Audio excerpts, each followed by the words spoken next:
एक मुलाकात ऐसी शख्सियतों के साथ जिन्होंने दिया है अपने जीवन को एक नया मुकाम। रूबरू कराएंगे ऐसी कुछ हस्तियों के साथ एक खास शख्सियत के साथ मुलाकात जयदेव पटेल के साथ नंबर 1 इंडिया न्यूज पर। नमस्कार व्यूअर्स, मैं जयदेव पटेल और आप देख रहे हैं नंबर 1 इंडिया न्यूज। आपका एक बार फिर स्वागत है एक खास शख्सियत के साथ मुलाकात प्रोग्राम में। आज हम बात करेंगे संसद में जिस प्रकार से अमित शाह की तरफ से जो बयान दिया गया अम्बेडकर को लेकर, उसके बाद एक विवाद छिड़ गया है जिसका आज दूसरा दिन था। ऐसे में लगातार जो प्रदर्शन किया जा रहा था बीजेपी की तरफ से और कांग्रेस की तरफ से, ऐसे में जो धक्का मुक्की हुई जिसकी वजह से कहीं कि बीजेपी के 2 सांसद भी चोटिल हुए और साथ ही दोनों ही मामले पुलिस स्टेशन गए। आखिर इस पूरी जो प्रक्रिया हुई इसके क्या मायने हैं, इन्हें तमाम मुद्दों पर बात करने के लिए हमारे साथ खास सामान है पूर्व केंद्रीय मंत्री कौशल किशोर जी। आपका बहुत बहुत स्वागत आज हमारे प्रोग्राम में। धन्यवाद आपका जी। कौशल किशोर जी, आपसे हमारा पहला सवाल है कि देश के गृह मंत्री अमित शाह की तरफ से अम्बेडकर पर जो बयान दिया गया उसके बाद से जो विवाद जो लगातार चल रहा है, उसमें आज संसद के जो प्रांगण है उसमें कहीं न कहीं धक्का मुक्की का जो नजारा सामने आया और 2 बीजेपी के सांसद चोटिल भी हुआ। आप कैसे देखते हैं इस पूरी प्रक्रिया को? देखिए, माननीय अमित शाह जी ने जो बोला है डॉक्टर अम्बेडकर जी ने, उस बयान को तोड़ मरोड़ कर विपक्ष जो है उसमें ड्रामा कर रहा है, नाटक कर रहा है। माननीय अमित शाह जी का, गृह मंत्री जी का तो बयान ये था कि डॉक्टर अम्बेडकर,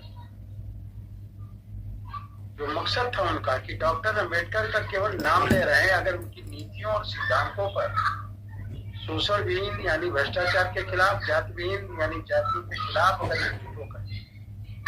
अगर आप काम किए होते जी, तो निश्चित तरीके से देश की दिशा और दशा दोनों तरीके से बदल गई होती। जो विपक्ष सत्ता में, कांग्रेस सत्ता में रही इतने दिनों तक जी। इसका उन्होंने एक बात का बतंगड़ बना करके शुरू किया और डालेबाजी विपक्ष ने शुरू किया है और धक्का मुक्की करना तो गुंडागर्दी है पूरी तरीके से। और जिस तरीके से भारतीय जनता पार्टी के 2 सांसद चुनावी लोग हैं और विपक्ष के लोग, कांग्रेस के लोग धक्का मुक्की सांसदों से कर रहे हैं, सोचिए इनके हाथ में अगर सत्ता अब आ जाए तो निश्चित तरीके से देश के लोगों को जीना दुश्वार कर देंगे। एक सोची समझी साजिश और रणनीति के तहत विपक्ष ड्रामेबाजी कर रहा है, नाटक कर रहा है, संसद को चलने नहीं दे रहा है।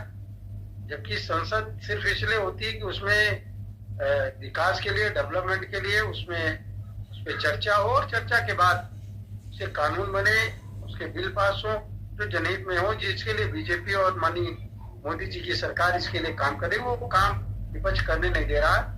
और जो धक्का मुक्की की है विपक्ष ने, कांग्रेस ने, मैं उसकी निंदा करता हूँ जी।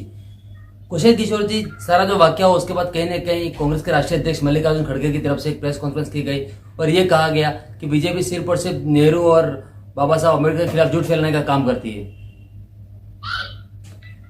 खड़गे जी को ऐसा नहीं बोलना चाहिए।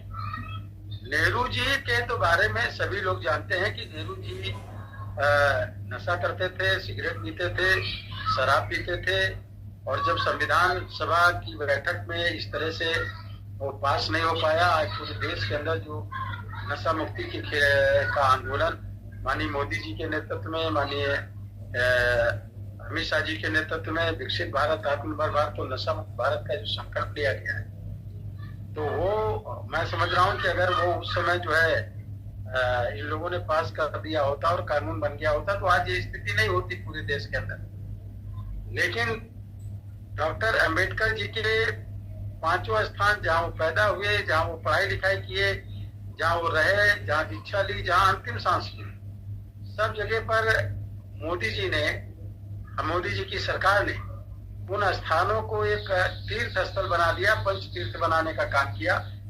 अम्बेडकर जी का जो मिशन है, जात विहीन, शोषण विहीन समाज की स्थापना, लोगों को राशन देकर के, लोगों को इलाज मुफ्त में देकर, लोगों को किसानों के खाते में पैसा देकर, जिनके आवास ने उनको आवास देकर के डॉक्टर अम्बेडकर के मिशन को पूरा करने का काम मोदी जी की सरकार कर रही है।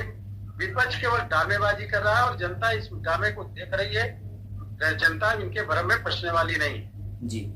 कौशल किशोर जी, आपसे मेरा एक आखिरी सवाल है कि क्या आने वाले विधानसभा चुनाव को देखते हुए उसके मद्देनजर कहीं न कहीं सिर्फ डॉक्टर बाबा साहब भीमराव अम्बेडकर सिर्फ बहाना है और कहीं न कहीं दलित वोट बैंक साधना एक निशाना है? देखिए, विपक्ष ये अपनी रणनीति एक बार प्रोपोगंडा फैला करके कि बीजेपी आएगी तो आरक्षण खत्म हो जाएगा, संविधान खत्म हो जाएगा, मोदी जी प्रधानमंत्री बनेंगे। दोबारा मोदी जी प्रधानमंत्री बन गए, ना तो आरक्षण खत्म हुआ, ना संविधान खत्म हुआ, बल्कि संविधान और ज्यादा मजबूत हो रहा है और आरक्षण भी और ज्यादा मजबूत हो रहा है। तो अब जनता नाराज आने वाले समय में आप देख रहे हैं हरियाणा और महाराष्ट्र में जिस प्रकार से जनता ने बड़े पैमाने पर बीजेपी का, एनडीए का समर्थन करने का काम किया है, उसे घबरा गए हैं। इसलिए आने वाले जिन विधान चुनाव वहां पर लोगों को भड़काने के लिए, बहकाने के लिए ये सदन के अंदर, लोकसभा के अंदर ड्रामेबाजी कर रहे हैं। और डॉक्टर अंबेडकर को ये लोग मानते नहीं है। डॉक्टर अंबेडकर को 2 बार कांग्रेस ने ही हराने का काम किया, जमानत जब्त कराने का काम किया डॉक्टर अंबेडकर जी की, और संविधान सभा में ना आने पाए, उसमें भी हराने का काम कांग्रेस ने किया। इसलिए कांग्रेस यानी विपक्ष डॉक्टर अंबेडकर को जरा सा भी नहीं मानती, ना पसंद करती है, बल्कि डॉक्टर अंबेडकर के मिशन को पूरा करने का काम और डॉक्टर अंबेडकर के नीतियों और सिद्धांतों को पूरी तरीके से अमल में लाने का काम अगर कोई कर रहा है तो भारतीय पार्टी की सरकार करने का काम करते हैं। जी, कुछ आपने हमारे लिए समय निकाला, उसके लिए आपका बहुत बहुत धन्यवाद। Thank you.